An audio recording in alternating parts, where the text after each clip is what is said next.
We're celebrating a charitable Christmas in the Carolinas. Stay tuned. Carolina People's coming up next.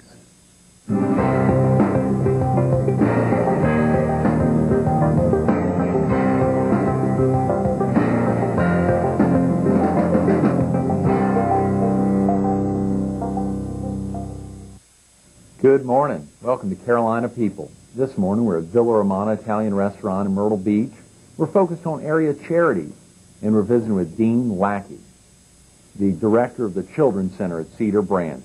Dean, thanks so much for being with us this morning. Thanks, Greg, for having me here. Incredible opportunity to highlight the day after Christmas, to highlight so many local charities, so many activities going on, and to think about the Children's Center and have an opportunity to share some of the experiences of the Children's Center with you is really special. Yeah. Can we talk real quick about yourself? Are you originally from the area, Dean?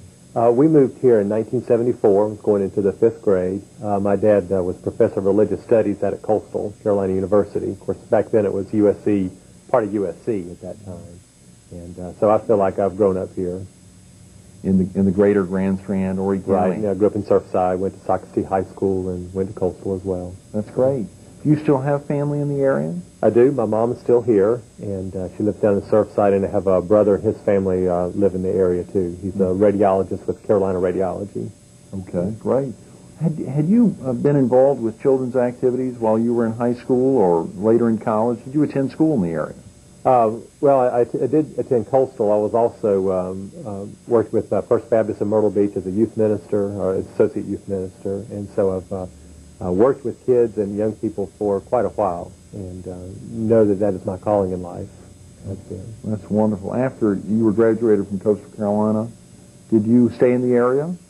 I did not. I went up to Duke University, went to Duke Divinity School for graduate school, and had some tremendous experiences there.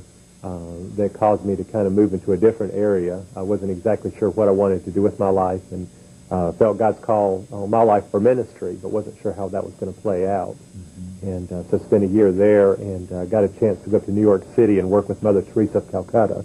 Oh, wow. And her sisters up in the South Bronx. So I was this little Southern Baptist boy up in South Bronx. It was a very different experience. I can't imagine. Life-changing. Yes, yes, very definitely. Very definitely, and I'm sure that's had a dramatic impact on your arrival at the Children's Center. Oh, sure.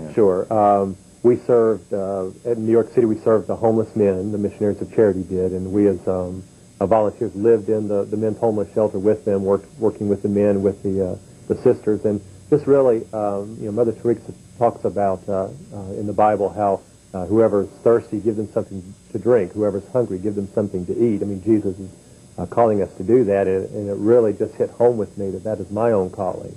And so that experience for a year in New York kind of helped me focus in on that.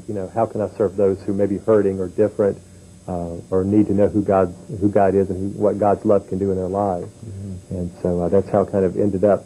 Life throws some curves at you, and kind of ended up back in Atlanta in banking. Is that right? Yeah. You left the experience in New York, Bronx and headed to Atlanta? Transitioning through Myrtle Beach for a while, but banking for 8 years in Atlanta. Met a redhead there, fell in love with. Wow, so, dual redheads. Yeah. Amazing. Yeah, we're very Irish. That's special. Wow, that's really exciting. When I think about redheads, particularly this time of the season, I'm wearing a red tie. I mean, that's red's very festive. Oh, yeah, sure. Red's very festive. Children's Center at Cedar Branch. Mm-hmm. Obviously, a heck of a lot of folks are familiar with other groups, I guess, that Children's Center directly related to. SOS, Service Over Self, Caring for Kids. Right. Can you talk real quick about how they interrelate? Sure. SOS Healthcare is our parent organization, started in 1989 by Dr. Bill Davis, a very successful urologist in the area. And he noticed people were falling through medical cracks, and people needing insurance, especially elderly for prescriptions and some other medical care. And so he quit his practice in '89 and started SOS. And to me, it's just an amazing story. And also in '89, Barb Maines was, when Hurricane Hugo came through, was going through the backwoods of Horry County and finding these families that were just really struggling. I mean, even in our Cedar Branch area, we have some folks that even don't have water in their homes, and we've been helping to get those in. And so Barb started the Caring for Kids and making sure kids have Christmas presents every Christmas. In fact, over the last few days, up until Christmas Day yesterday, she's been giving out well over 700 Christmas presents for kids and literally delivering them all over. And these are all donated by churches, individuals, all for caring for kids and our kids. And so, but the two organizations merged in '94, SOS Healthcare and Caring for Kids, and that's where the vision for the center came out of that. Mm-hmm. Mm-hmm. For viewers up in Robinson, Scotland County, or even viewers in the PD who may not be familiar with parts of Horry County, Cedar Branch is an area in the county. Where is that located in the county? Even if you're a local, that's right. If you're a local, you're not going to know where it is. I'm sure. It's very rural. Just outside of Loris, off of Highway 9, it's about 8 miles outside of Loris, South Carolina. And a very small community, almost a closed community. When the slaves were freed, 175 some odd years ago, this land was given to these folks. And it's very swampy land. It's not very productive. And so they just kind of took care of themselves. And they were so isolated that they really couldn't get help from anywhere else. Mm-hmm. And so Barb and her crew, started coming in there, now SOS in the center, to serve these kids, help them with homework, give them nutritious snacks, school supplies, Christmas, things like that, basic necessities. So is Caring for Kids located there off Highway 9 as well? Well, that's hard to pinpoint. Is there a physical location? There really is. They're everywhere. Barb Baines is all over the county. Right. She is Caring for Kids, and she's all over the place. We have a warehouse in Loris where we keep our food, clothes, school supplies, Christmas presents, and so forth. The center is where we can serve the kids in the Cedar Branch, Longs area, where we have the after-school program and other programs running there as well. Mm-hmm. And so that, like I said, Caring for Kids is Barb, and not a physical location. It's an organization. That's spectacular. Dean, how did you come about finding out about the opening as director, or had there been a director prior to you? No, we just opened up a year ago. Charles Jordan from Chancellor Construction built a building for us. And I'd like to tell you this story because it's really a miracle story for us. Please, yeah. Barb and Dr. Davis and a couple of others at SOS had envisioned a building there at Cedar Branch to serve these kids and these families. And we literally serve from 3-year-olds all the way up to 30-year-olds throughout that center. And so they put together a budget. What would it cost to put a building here? And they said about $300,000 for the land, the building. We have a 4,000 square foot building to get the personnel in there to start things. Well, about 6 months, they had already done that budget. About 6 months before the building was actually built, Anchor Bank called Dr. Davis, the board of directors. They were getting ready to be bought out by Carolina First. They wanted to leave their name in the community. So they called Dr. Davis into the boardroom. They said, "We love what SOS is doing, and we think you're doing some wonderful things. We don't know what you need this for, but we have a gift for you." Doc turned it over, and it was a check for $300,000. $300,000. Right. Exactly what was needed. And they didn't know anything about the Children's Center. And so Charles Jordan came up and said, "We'll take care of the building," and no profit to him. And we're so thankful for him for doing that. And others came up. The Cedar Branch Missionary Baptist Church next door donated the land to us. We also use their van every day to take kids back home, after school time. So I tell people, and we've had youth groups come in all summer to work in our community and working with the kids. And I say, when you come in here, you're on sacred ground, because God provided this for us and for our kids. That's an amazing story. Yeah, great place. That is amazing. Let's talk real quick about the facilities and how many you talked about borrowing the van to take kids home. Mm-hmm. How many children are there? And we actually have a number of programs running. We got a grant from the Sisters of Charity in Columbia for 3 years to run an after-school program with 3 certified teachers and an assistant. These are state-certified teachers. Mm-hmm. And so we have 36 children who are the kids that really need the academic help. So they're in with those teachers. I also have about 35 children that are in the community that still need help academically, but we were able to hire through donations and the money that comes into the center 2 part-time folks from the community to act as after-school counselors. Mm-hmm. So these are young people in their early 20s that just have a heart for giving, and we're helping them out as well to encourage them, to pay their bills and do some basic things of life. Mm-hmm. And I think these folks, one of them is interested in going to get a master's degree in social work, but she never thought about that. A year ago, but it's because of the work that she's done and working with her own kids, that are in her community. We also have a grant through the Workforce Investment Act where we have a person from the community, Tanya Hemingway, who works with our junior and senior high kids full-time. Mm-hmm. We have a lot of kids that have been dropping out of school, and Tanya's someone that stays on track with them, you're not in school today. What's going on? She'll take them to school. So you got to be careful when Miss Tanya's around. But she loves those kids. Those are her children. Wow.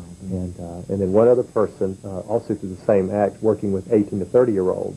Mimi Roble comes in 2 days a week, helping these single moms who are struggling to work. They're trying to do the best they can, but they need help with GED. They need help with getting into Horry Georgetown Tech, and she's doing that.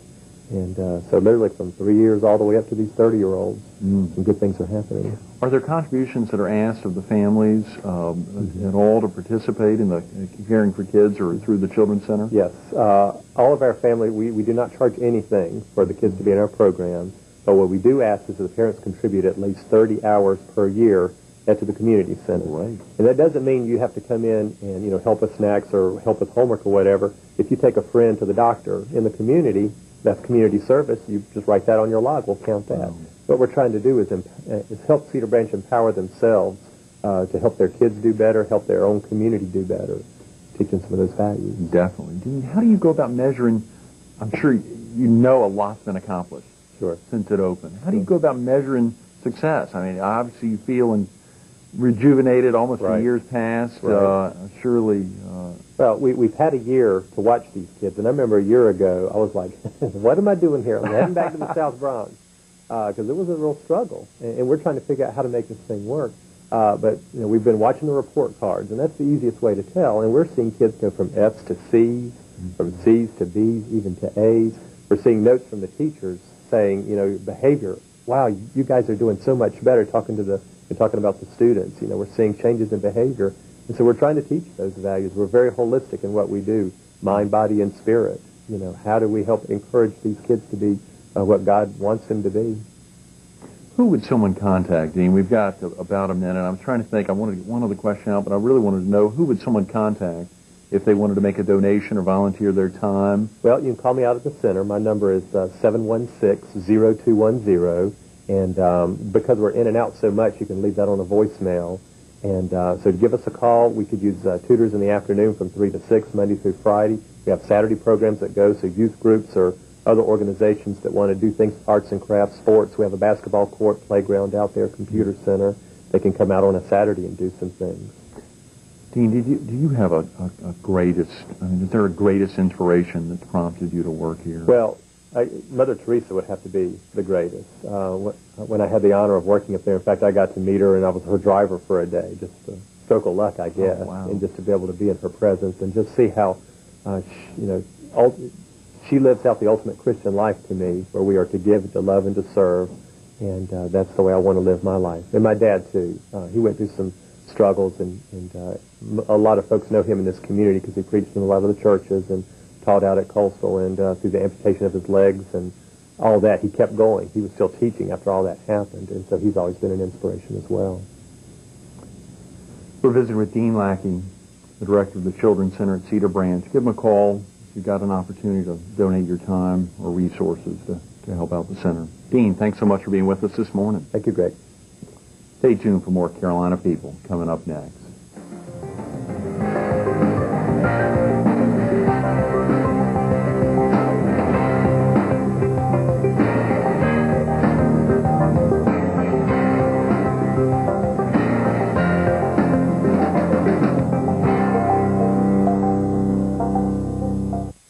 Good morning. Welcome back to Carolina People. This morning we're at Villa Romana Italian Restaurant in Myrtle Beach. We're focused on area charities, and we're visiting with Ed Jones, the director of the Horry County Shelter Home. Ed, thanks so much for being with us this morning. Thank you for giving me the opportunity to come and speak on behalf of the Shelter Home. Absolutely. The incredible opportunity the day after Christmas to think of so many folks, needy folks within the county, folks who have the means to help those needy folks, and the opportunity to get out and share. And you all are truly doing that on a year-round basis. We talked about yourself. Are you originally from the area, Ed? No, I'm actually originally from Vermont. I moved here from Syracuse, New York. Is that right? How long have you been in Horry County? Approximately 10 years. Okay. What had you done prior to coming to the county? Well, I was in the military for about 10 and a half years, attained the rank of major, and elected to step aside from active duty and spend more time with my family and get back to what I originally wanted to do, and that was work with children. I had gone to school, my degrees in criminal justice, concentration in juvenile law, And so I moved to South Carolina. My in-laws had moved here previously, and we were visiting them, and we enjoyed the area, so we decided to move here. So I was able to obtain a job with the South Carolina Youth Advocate Program, working as a youth advocate, and I just progressed through area coordinator, independent living coordinator, and then I was asked to come up to the shelter home, and I eventually became the director. So when you first came to the Horry County Shelter Home, was that an opportunity as a volunteer, or were you a paid person at that time before you moved into directorship? I was a paid person at that time. Okay. Where is the Horry County Shelter Home located? It's located off from Highway 90 outside of Conway, approximately 3 miles, right next to the Solid Waste Authority and the animal shelter. Do you operate more than one home? We have 2 houses located side by side. They're both 2-story, 6-bedroom, 4-bath homes. Okay. And we can house up to 28 children at one time. Is that right? That's correct. Between the 2 homes? Yes. Right. 16 girls and 12 boys. Is that right? Is there a state or local agency that's involved in helping oversee what happens? Well, we are a state licensed facility, so we're mandated by the state of South Carolina to operate within a specific set of policies and guidelines and regulations. As far as being the Horry County Shelter Home, we're called the Horry County Shelter Home simply because we receive all of our funding from the citizens of Horry County. 19% comes from the United Way. 15% comes from the Department of Social Services through what's called a daily board payment. We receive $10 to $13 a day per child, and that equates to 15% of our budget. I do write a grant to the Horry County Council as a supplemental agency, and we usually receive between 10 and 12% of our annual budget. But the remaining 50 to 55% is direct contributions from individuals, businesses, civic organizations, fundraisers, and churches. Mm-hmm.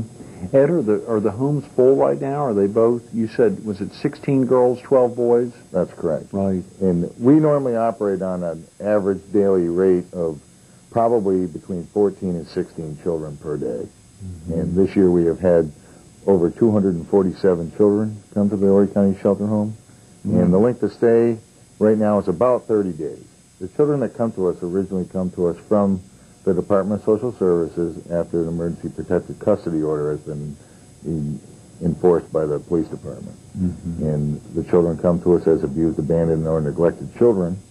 And once they're with us, the Department of Social Services and the court systems determine where they go from our location.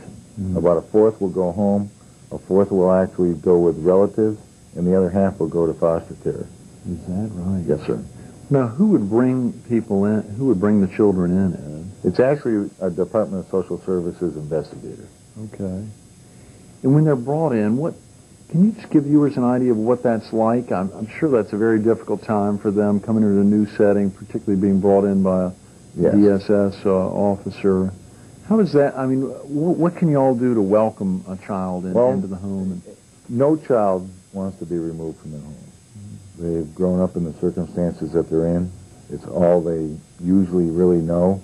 So to remove them from their home, it doesn't matter the type of abuse, depending upon the age, of course. The older children know a lot more than the younger children. So when they remove those children, they do not really want to leave. So when they come, they're usually frightened, they're scared, they're crying. And what we usually do is have the smallest child in either one of the homes meet the new resident and show them throughout the entire house. And that sort of breaks the ice rapidly. Yeah, I bet. You get the smallest child from either home to take the newest resident throughout the house. Yes. That must. That would be a great icebreaker for anyone under such a tenuous circumstance. What about when you think about the activities or the length of time? I think you said about 31 days possibly that someone could stay there. Would anyone stay longer? Yes. We're designed to be a 90-day or less facility. And there's some real good reasons why no child deserves to grow up in a shelter home, even though the children, when it's time to leave, many do not want to leave the shelter home because they've just been given a lot of love and care by a very caring staff. And we're extremely lucky to have both paid staff and volunteered staff and college students. You've got a lot of college students. So great, I want to hear about that. But real quick, where would a child go from the home? They will go either to their own home, based upon the court system, or to a relative, or to foster homes throughout the county, which there's approximately 100 foster homes. Is that right? Yes. 100 within Horry County? But there's about 340 children in foster care on any given day. Horry County. Ed, when we think about the experience of a child being in a home, possibly up to 90 days, then going back into a foster home or another location, have you had children come back to see you since they've left the shelter? Yes. It's unfortunate in some cases we do receive some children back from foster homes or from their homes themselves. It's not a very large percentage at all, but we do have many children come back just to say hi to us. They call us, they write us letters, they stop by frequently to see us. What about at this time of the year? Obviously, we're a day after Christmas, but the experiences of Christmas time, being in this setting, it's much akin to, as you said, you getting the youngest child to take a new resident through the house. I'm sure that's an icebreaker, but at the same time, they're apart from family at Christmas time. Although you really serve a great surrogate role in that family mentoring process, what do you all do in particular? Are there some activities over Christmas? Well, this Christmas, the community, like almost every other Christmas, has been just overwhelming.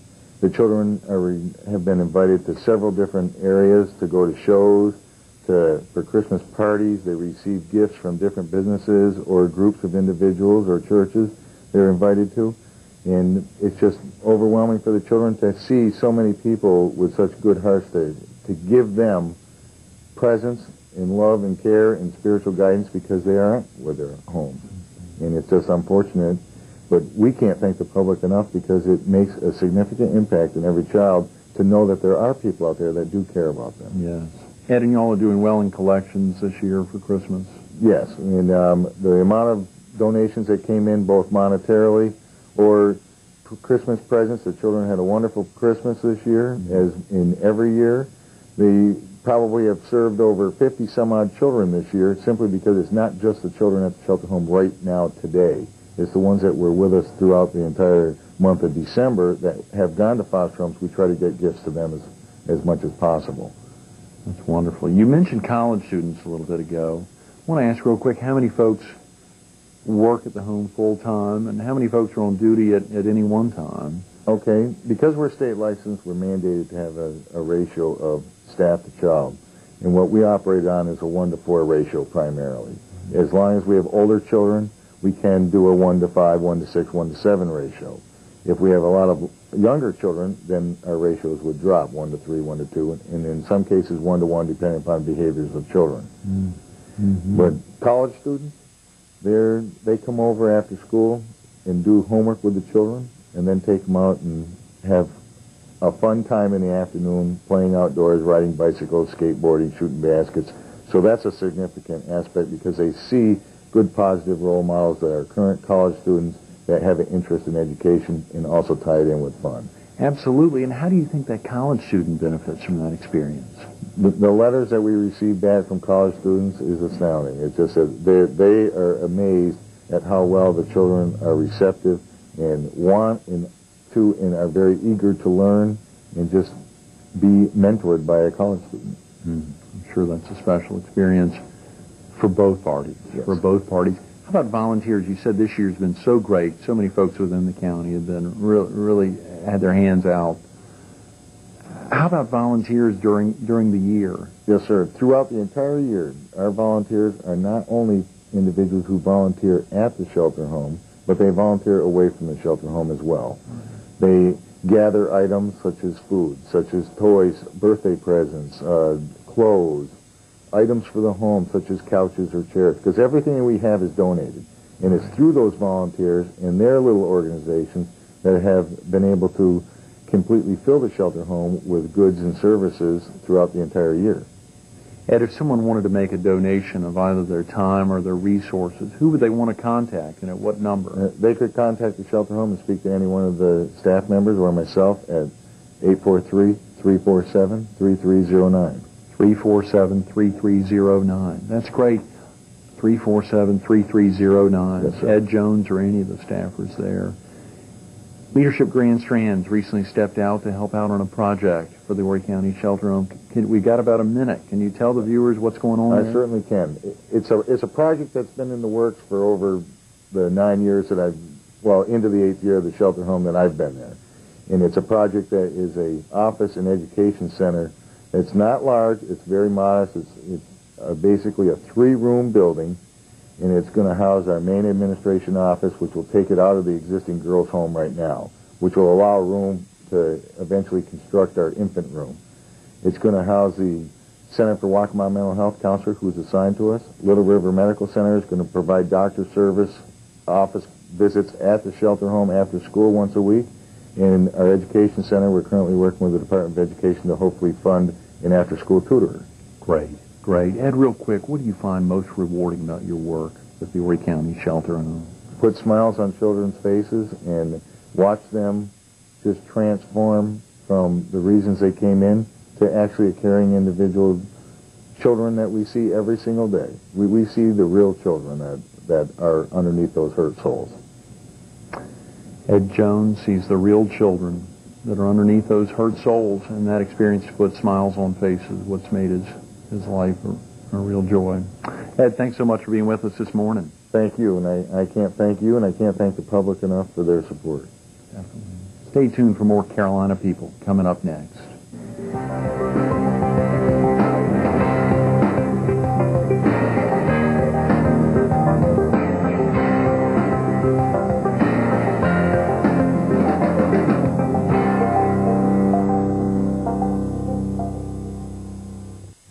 We want to thank the Montrose family and Villa Romana Italian Restaurant, as well as Dean Lackey and Ed Jones for making today's Carolina People such a great success.